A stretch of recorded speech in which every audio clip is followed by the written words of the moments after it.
திரு பாலகுமாரன் அவர்களின் உடையார் பாகம் 2 பகுதி 31. கருந்தட்டாங்குடி மிகப்பெரிய குதூகலத்தில் மூழ்கியிருந்தது. குடந்தை கம்மாளர் குடியிருந்து அவர்களுக்கென்று சலுகைகள் தர ராஜேந்திரர் ஒப்புக்கொண்டு விட்டார் என்று செய்திகள் வந்து கொண்டிருந்தன.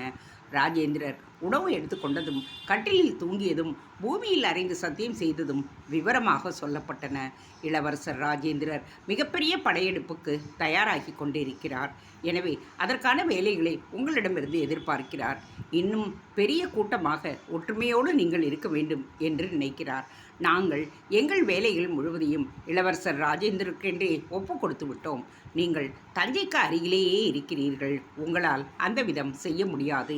மாமன்னர் ஸ்ரீ ராஜராஜர் என்ன சொல்கிறாரோ அதையும் நீங்கள் கேட்டுத்தான் ஆக வேண்டும். அதே சமயம் இளவரசர் என்ன சொல்லுகிறாரோ அதற்கும் செவி கொடுத்தாக வேண்டும். எனவே மிக மிக கவனமாக பேச வேண்டியதும் பழக வேண்டியதும் காரியங்கள் செய்ய வேண்டியதுமான நிலையில் நீங்கள் இருக்கிறீர்கள். எவர் தூண்டுதலுக்கும் ஆளாகாமல் எந்த கோபமும் படாமல் கம்பீரமாக வேலைகளை ஏற்கவும் கம்பீரமாகவே வேலைகளை மறுக்கவும் கற்றுக்கொள்ளுங்கள். குடந்தை கம்மாளர்கள் கருந்தட்டாங்குடி கம்மாளர்களுக்கு உபதேசித்தார்கள். இதை தஞ்சாவூர் கருந்தட்டாங்குடி கம்மாளர்கள் புரிந்து கொண்டார்கள். இந்த சலுகை நமக்கு மட்டுமல்ல, வெகு நிச்சயமாக சிற்பிகளுக்கும் மரத்தச்சர்களுக்கும் உலக வேலை செய்பவர்களுக்கும் வரும். மிகப்பெரிய பரப்பிற்கு இந்த சலுகைகள் வழங்கப்படும். இதுதான் நல்ல சந்தர்ப்பம் என்று விளக்கியும் சொன்னார்கள். ஆனால் ஒரே ஒரு சந்தேகம் கருந்தட்டாங்குடி கம்மாளர்களிடமிருந்து மத்திய வயதுடைய ஒருவன் கேட்டான். என்ன சந்தேகம்? இது போர்க்காலமா இல்லையா? ஏன் கேட்கின்றாய்? இளவரசர் ராஜேந்திரர் போர்க்கருவிகள் பற்றி பேசுகிறார். மன்னர் உடையார் கோவில் கட்டுவதை பற்றி பேசுகிறார். கோவில் கட்டுவது என்பது வேறு பணி, அது வேறு விதமான அணுகுமுறை. போருக்கு ஆயுதங்கள் தயார் செய்வது என்பது வேறு விதமான அணுகுமுறை. நாம் எதை செய்வது? நல்ல கேள்வி. உங்களை இரண்டாக பிரித்து கொள்ளுங்கள். இரண்டு வேலைக்குமே எப்பொழுதுமே தயாராக இருங்கள். இது முதலில், அடுத்தது பிறகு என்று ஒருபோதும் சொல்லிவிடாதீர்கள். அச்சு உடைந்து விட்டது, உலை கொதிவரவில்லை என்றெல்லாம் சாக்குப்போக்கள் சொல்லுங்கள். ஆனால் மாமன்னர் வேலை முதலில், இளவரசர் வேலை பிறகு என்றோ, இளவரசரின் முதலில் மாமன்னர் வேலை பிறகு என்றோ சொல்லிவிட வேண்டாம். அது இரு பக்கமுமே வெறுப்பை வளர்க்கும் விஷயமாக போய்விடும். அந்தணர்கள் இந்த பேச்சுக்கு என்ன விதமாக எதிரொலிப்பார்கள் என்று தெரியவில்லையே. தெரிய வேண்டாம். தெரிந்து கொள்ள முயற்சியும் செய்ய வேண்டாம். இந்த உலகம் அந்தணர்களை கேட்டுக்கொண்டு இயங்கவில்லை. காற்று அடிப்பதும் பூமி சுழல்வதும் சூரியன் உதிப்பதும் அந்தணர்களால் ஏற்படவில்லை. எனவே அந்தணர்களை பற்றிய கவலையை விட்டுவிடுங்கள். குடந்தை தேசத்து கம்மாளர் சொல்ல மற்றவர்கள் வாய்விட்டு சிரித்தனர். இளவரசருக்காக காத்திருந்தார்கள். அவர் உள்ளே நுழைந்ததும் பெண்கள் குலமிட்டார்கள். ஆண்கள் மேல் துணிகளை விசிறி வாழ்த்தொலி எழுப்பினார்கள். அங்கும் ஆயுதங்கள் அவர் பார்வைக்கு வைக்கப்பட்டன. ஒரு சொம்பு நிறைய பழச்சாறு தரப்பட்டது. வெல்லம் கலந்த பானகமும் வீரர்களுக்கு கொடுக்கப்பட்டது. இளவரசருடைய உடைவாளை வாங்கி அதை கூர் பார்த்தார்கள். நுனிப்பக்கம் கூர் தீட்டி கொடுத்தார்கள். மற்ற வீரர்களின் ஆயுதங்களும் அவ்விடமே சரி செய்து தரப்பட்டன. என்ன வேலை செய்து கொண்டிருக்கிறீர்கள்? இளவரசர் அவர்களை கேட்டார். அவர்கள் கோவில் வேலையை விவரமாக எடுத்துரைத்தார்கள். சாரம் கட்டுவதற்கான கம்பிகள், விதவிதமான ஒளிகள், நேர்த்தியான சுத்தியல்கள், கல்லை பிளக்க வைக்கும் கருவிகள், வண்டிகளுக்கு உண்டான அச்சாணிகள், இரும்பு பட்டைகள், சக்கரம் கோர்த்த நீண்ட இரும்பு அச்சுகள், இரும்பு சக்கரங்கள் என்று பல்வேறு விஷயங்களை காண்பித்தனர்.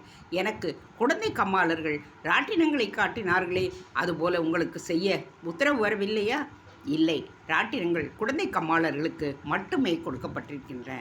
மிக நுணுக்கமான வேலை அது. ராட்டினத்தின் அச்சாணியும் இரும்பு கொக்கியும் கிட்டத்தட்ட ஒரு யானை எடையுள்ள பாறாங்கல்லை தூக்க வேண்டும். மிகப்பெரிய வலு அந்த இரும்பு கொக்கிகளுக்கு இருக்க வேண்டும். அவர்கள் இரும்பை சூடேற்றி எண்ணெயில் தோய்த்து இரும்புக்கு உரமேற்றுகின்றார்கள். இது சற்று கடினமான வேலை. ராட்டினங்களில் சிறிய சவறு இருந்தாலும் காற்று குமிழிகள் இருந்தாலும் தூக்கி போட்டு விடுகிறார்கள். 100 ராட்டினங்கள் செய்தால் 25 அல்லது 30 தான் நல்லபடியாக தெரிகிறது. மறுபடியும் செய்தவற்றை உருக்க வேண்டியதாகிறது. இதில் இன்னொரு விஷயமும் இருக்கின்றது ஐயா. ஒரு ராட்டினத்தை வைத்து எதிர்ப்பக்கம் எடை குறைவாகவும் இன்னொரு பக்கம் எடை அதிகமாகவும் தூக்க முடியும் என்று சொல்லுகிறார்கள். இது இன்னும் பரீட்சார்த்தமாகவே இருக்கிறது. 7 ராட்டினங்களை எதில் மாட்டுவது? சவுக்கு கட்டையிலா? சவுக்கு கட்டைகளை உடைந்து போய் பாதி வழியில் பாறாங்கல் தரை நோக்கி வந்தால் யாரால் தாங்க முடியும்? யாராலும் முடியாதல்லவா? விழுந்த பாறாங்கல்லை சிதறி உடைந்தால் எத்தனை பேருக்கு அடிபடும்? ஆகவே என்று சொல்லி நிறுத்தினான். ஆகவே இளவரசர் ராஜேந்திரர் அவனை மேலும் பேசும்படி தோன்றினார். ஆகவே இந்த வேலை இன்னும் உறுதியாக்கப்படவில்லை, இது இன்னும் பரவலாக்கப்படவில்லை. ஒருவேளை குழந்தை கம்மாளர்கள் ராட்டினம் செய்வதில் ஜெயித்தால் மேற்கொண்டே எப்படி செய்வது என்பதை நாங்களும் சிந்தித்து செயலாற்றுவதாக இருக்கிறோம். கருந்தட்டாங்குடிக்கு அருகேயுள்ள சிவன் கோவிலுக்கு இளவரசரை அழைத்துச் சென்றார்கள். ஜனங்களை வாசலில் தடுத்து நிறுத்தினர். வெகு சிலரை மட்டுமே உள்ளே அனுமதித்தார்கள். உள்ளே அவருக்கு ஓலை குழல் கொடுக்கப்பட்டது. குழல் பிரித்து அவரால் படிக்கப்பட்டது. குழலை திருப்பி கொடுத்துவிட்டு ஓலையை இளவரசர் இடுப்பில் சொருகிக் கொண்டார். சிந்தனை வயப்பட்டவராய் இறைவனை வணங்கினார். சரி, நிசும்பசூதனி கோயிலுக்கு போவோம் என்று திசை திரும்பினார். தஞ்சைக்குள் நுழைந்தால் நிசும்பசூதனியை வணங்காமல் வேறு எதுவும் செய்வதில்லை என்பது அவருடைய பிரதிஜை. அவருடைய சிறு படை நிசும்பசூதனியை நோக்கி போக தஞ்சை மக்கள் ஆரவாரமாக அவரை வரவேற்றார்கள். கோட்டையின் வாசலில் மிகப்பெரிய எக்காலமும் பறைகளும் முழங்கின. மலர் மாலைகள் அணிவிக்கப்பட்டன. பூரண கும்பம் தரப்பட்டது. இளவரசர் உள்ளே நுழைந்த நேரம் கணக்கு எடுக்கப்பட்டது. இளவரசர் குதிரையை சற்று துரிதமாக செலுத்தி கொண்டு தஞ்சையின் வடபகுதியில் உள்ள நிசும்பசூதனியின் கோவிலுக்கு போனார். கோவிலில் பெரிய கூட்டம் இருந்தது. தாசிகள் சட்டென்று வரிசையானார்கள். இளவரசர் வரும் வழியை மறைத்து கொண்டார்கள். துரிதமாக நடனமாடினார்கள். மத்தளங்கள் முழங்கின, தாளங்கள் போடப்பட்டன, குழல் ஊதப்பட்டது. அவர் வரும் வழியை மறித்து சட்டென்று பின்னடைந்து அவருக்கு வழியிட்டார்கள். அவர்கள் நடனமாடிக்கொண்டே கோயிலை நோக்கி போக இளவரசர்கள் அவர்கள் நடனத்தை பார்த்தபடியே நிதானமாக கோவிலுக்குள் நடந்தார். அவருடைய முகம் இறுகி கிடந்தது. ஒரு வயதான பெண்மையை பார்த்து, பறவை வந்திருக்கிறாளா என்று மிருதுவாக கேட்டார். அவள் வந்திருப்பதாக அவருக்கு தகவல் சொல்லப்பட்டது. முகத்தில் மெல்லிய மலர்ச்சி தோன்றியது. அவர் கருவறைக்குள் நுழைந்தார். கை கூப்பினார், கண் மூடினார். அவருக்கு பிரசாதங்கள் வழங்கப்பட்டன. நல்லது, அரசர் காத்திருப்பார். எல்லோரும் அரசர் எங்கிருக்கிறாரோ அங்கு போய்விடுவோம் என்று உரக்கச் சொன்னார். அவர் சொன்னது பலருக்கும் சொல்லப்பட்டது. குதிரையை ஏறினார். வெகு வேகமாக கோவில் கட்டப்படும் இடத்திற்கு தன் குதிரையை செலுத்தினார். ராஜேந்திரன் நகர்ந்து கோவில் கட்டும் இடம் நோக்கி வருகிறார் என்று மெய்க்காவல் படை அறிவித்தது. தொலைவில் உள்ள எக்காலங்களும் விதவிதமாக ஒலித்து ராஜேந்திரருடைய அசைவை தெரியப்படுத்தின. எவ்வளவு துரிதமாக ராஜேந்திரர் வருகிறார் என்பது எக்காலத்தினுடைய ஒளிக்குறிப்பில் இருந்து வீரர்கள் புரிந்து கொண்டனர். சிற்பிகள் கோயில் கட்டும் இடம் நோக்கி நகர மாமன்னர் ஸ்ரீ ராஜராஜன் சிறு தேரில் பஞ்சவன் மாதேவியோடு ஏறிக்கொள்ள ஓலை படிக்கப்பட்டுவிட்டது என்று ரகசியமாக பஞ்சவன் மாதேவிக்கு சொல்லப்பட்டது. பஞ்சவன் மாதேவி அரசரின் காதோரம், ராஜேந்திரனைப் போல ஒரு நல்ல பிள்ளை கிடைப்பதெரிது. நான் ராஜேந்திரனை பெற்ற தாய் இல்லை. ஆனால் அவன் வருகிறான் என்றதுமே என் வயிறு குழைகிறது. என் மகன் என் மகன் என்கின்ற இருமாப்பு எழுகின்றது. ராஜேந்திரன் என்ற பெயருடைய குழந்தைகளை கூட உங்களால் கீழே இறக்க முடியவில்லை. தோளில் சுமந்திய அத்தனை கற்களையும் பார்த்தீர்கள். எவ்வளவு பாசம் ராஜேந்திரன் மீது வைத்திருக்கிறீர்கள் என்பது எனக்கு புரிகிறது. அவனை உங்களிடமிருந்து யார் பிரிப்பார்கள்? பிரிப்பதற்கு யாருக்கு வலுவுண்டு? அப்படி பிரித்தால் இந்த பஞ்சவன் மாதேவி சும்மா விடுவாளா? இன்னொரு முறை பொதுமக்களுக்கு நடுவே இப்படிப்பட்ட வார்த்தைகளை தயவு செய்து பேச வேண்டாம். ராஜேந்திரன் ஒரு முரட்டு குழந்தை. கோபித்துக் கொள்வதிலாகட்டும், கொஞ்சி பேசுவதிலாகட்டும் அவனுடைய வேகம் அபரிமிதமானது. அவனை மன்னர் என்று நீங்கள் வரவேற்காமல் தகப்பன் என்கின்ற முறையில் வரவேற்க வேண்டும். பெருந்தச்சரை ஆற தழுவிக்கொள்கின்ற உடையார் ஸ்ரீ ராஜராஜ தேவர் பெற்ற பிள்ளையை இறுக்கி தழுவிக்கொள்ளக்கூடாதா? மக்கள் எல்லோரும் காண மகனே என்று இறுக்கிக் கொள்ளக்கூடாதா? பஞ்சவன் மாதேவி பேசிக்கொண்டே குதிரையை செலுத்த மன்னர் சிரித்தபடியே தலையை அசைத்தார்.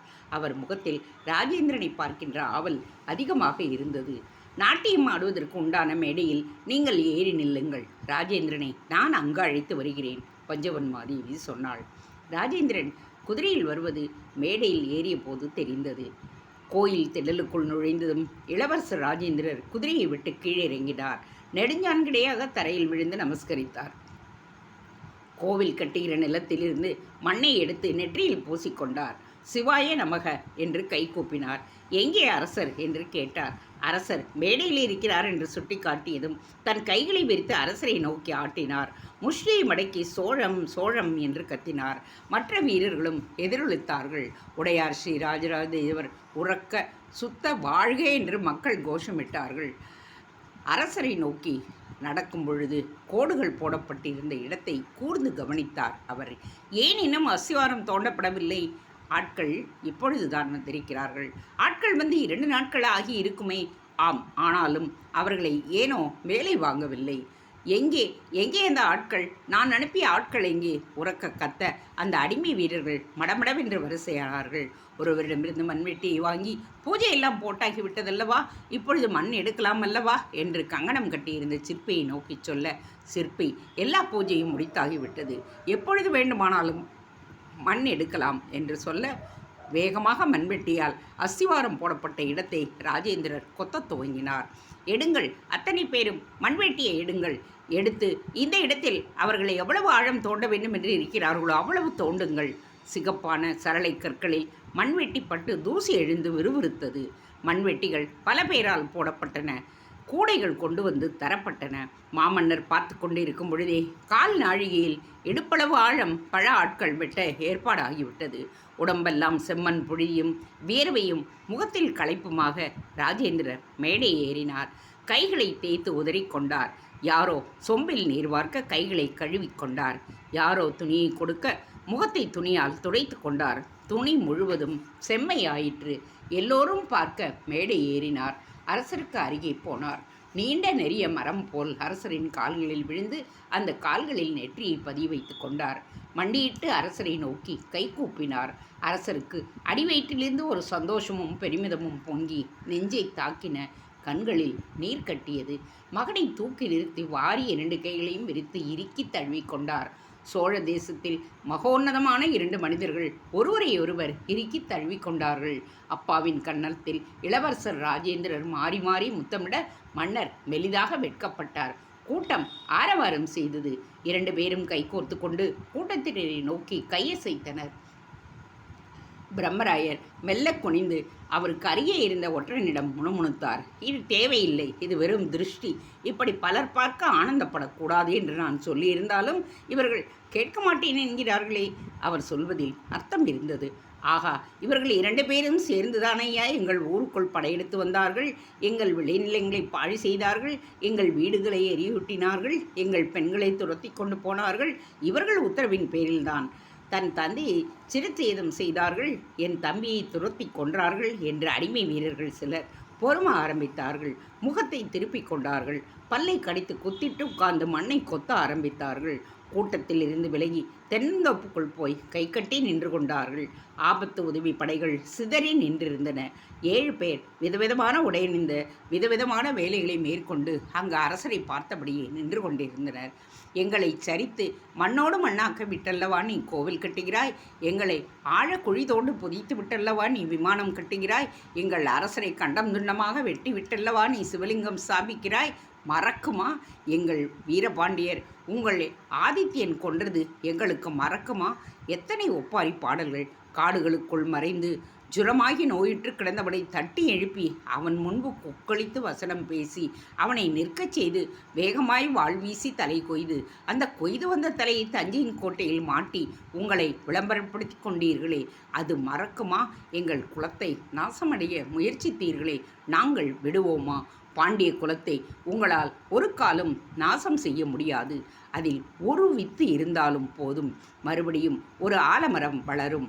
பல கிளைகள் விட்டு பல விழுதுகள் விட்டு உங்களை கபளீகரம் செய்யும். எப்படி பாண்டிய தேசத்தை நீங்கள் மண்ணோடு மண்ணாக்கினீர்களோ அதேபோல் தஞ்சையை ஒரு நாள் பாண்டியர்கள் மண்ணோடு மண்ணாக்குவார்கள். மண்ணாக்கும்படியான வெறியை நாங்கள் ஊட்டிவிட்டுத்தான் மரணமடைவோம். எங்கள் பிள்ளைகளுக்கும் எங்கள் பேரர்களுக்கும் இதை சொல்லிவிட்டுத்தான் நாங்கள் சாவோம். ராஜேந்திரா, ராஜராஜா, வெகுநாள் இந்த ஆட்டம் நீடிக்காது. உள்ளுக்குள்ளேயே பல வீரர்கள் உருவினார்கள். பஞ்சவன் மாதேவிக்கும் இந்த காட்சியை பார்க்க சந்தோஷமாக இருந்தது. ஆனால் போதுமே என்றும் தோன்றியது. இப்படியொரு அணைப்பு, இப்படியொரு சந்தோஷம் கோட்டைக்குள்ள அரண்மனைக்குழு உப்பரிகையில் நடந்திருக்கலாம், மேல் மாடத்தில் அரசு குடும்பத்தினருக்கு நடுவே நடந்திருக்கலாம். இதையெல்லாம் விட்டுவிட்டு இப்படி வெட்ட வெளியில் ஊர் கண் முன்பு இப்படி நிற்பது நல்லதல்ல. ஆனால் இனி போய் அதை சொல்ல முடியாது. தடுத்தால் நன்றாக இருக்காது. தழுவிக்கொள்ளட்டும். இவர்களுடைய பிணக்கு இங்கே இன்றோடு தீரட்டும். இதற்கு மேல் பிணக்கே இல்லை என்ற நிலைக்கு இவர்கள் வரட்டும். அப்பனே, எம்பெருமானே, உன்னுடைய கைங்கரியத்தில் ஈடுபடுகின்ற இவர்களை ஒற்றுமையாகவும் அன்பாகவும் உறுதியாகவும் இருக்கவை. இதனால் மற்றவர்க்கும் இவரால் ஊருக்கும் எந்த இடையூறும் வராத வண்ணம் தயவு செய்து காப்பாற்று என்று உள்ளுக்குள்ளேயே கரம் கூப்பினாள். கனிவோடு பார்த்து கொண்டிருக்கின்ற சிற்றன்னை பஞ்சவன் மாதேவியை ராஜேந்திரன் உற்று பார்த்தான். அம்மா, நலமாக இருக்கிறீர்களா என்று அருகே போய் உரிமையோடு கேட்டான். ராஜேந்திரனை விட பஞ்சவன் மாதேவி 3 வயதே பெரியவள். ஆனாலும் எப்பொழுதும் ராஜேந்திரன் அம்மா என்று அழைத்தாலும் வயிறு அவளுக்கு குழைந்துவிடும், கண்களில் நீர் கட்டிவிடும். உடையார் ஸ்ரீ ராஜராஜ தேவரின் நம்பிக்கைக்கு பாத்திரமான 4வது மனைவி என்கின்ற தகுதிதான் பஞ்சவன் மாதேவிக்கு. ஆனால் அரண்மனையும் அரண்மனை பெண்டிரும் அரசரும் ஏன் ராஜேந்திரனும் பஞ்சவன் மாதேவியை தலையில் தூக்கி வைத்து கொண்டு ஆடுகிறார்கள். ஒவ்வொன்றுக்கும் அவரையே ஆலோசனை கேட்கிறார்கள். இங்கு யாருடைய ஆணை செயல்படுத்தப்படுகிறது? அரசருடைய ஆணையா, பஞ்சவன் மாதேவியின் ஆணையா என்று கூட சில சமயம் சீரல்கள் எழுந்ததுண்டு. வல்லவரையர் வந்தியத்தேவரும் குந்தவையும் கோபித்து கொண்டு திருவள்ளத்திற்கு போனதும் உண்டு. வந்தியத்தேவருக்கு கட்டுப்பட்ட மேல்பாடி வீரர்கள் பஞ்சவன் மாதேவியை எதிர்த்து குரல் கொடுத்ததுண்டு. ஆனால் எல்லாவற்றையும் மன்னர் ஒரே உத்தரவில் அடுக்கிவிட்டார். என் உத்தரவும் பஞ்சவன் மாதேவியின் உத்தரவும் ஒரே மாதிரியான மரியாதையுடன் நடத்தப்பட வேண்டும் என்று கட்டளையிட்டு விட்டார். சட்டென்று சகல எதிர்ப்பும் அடங்கிவிட்டது. ஆனால் மனதின் ஒரு கோடியில் ஒரு எதிர்ப்பு உணவு பல பேருக்கு இருப்பதை பஞ்சவன் மாதேவி உணர்ந்திருக்கிறாள். ராஜேந்திரனுக்கும் அது இருக்குமோ என்று சந்தேகப்பட்டிருக்கிறாள்.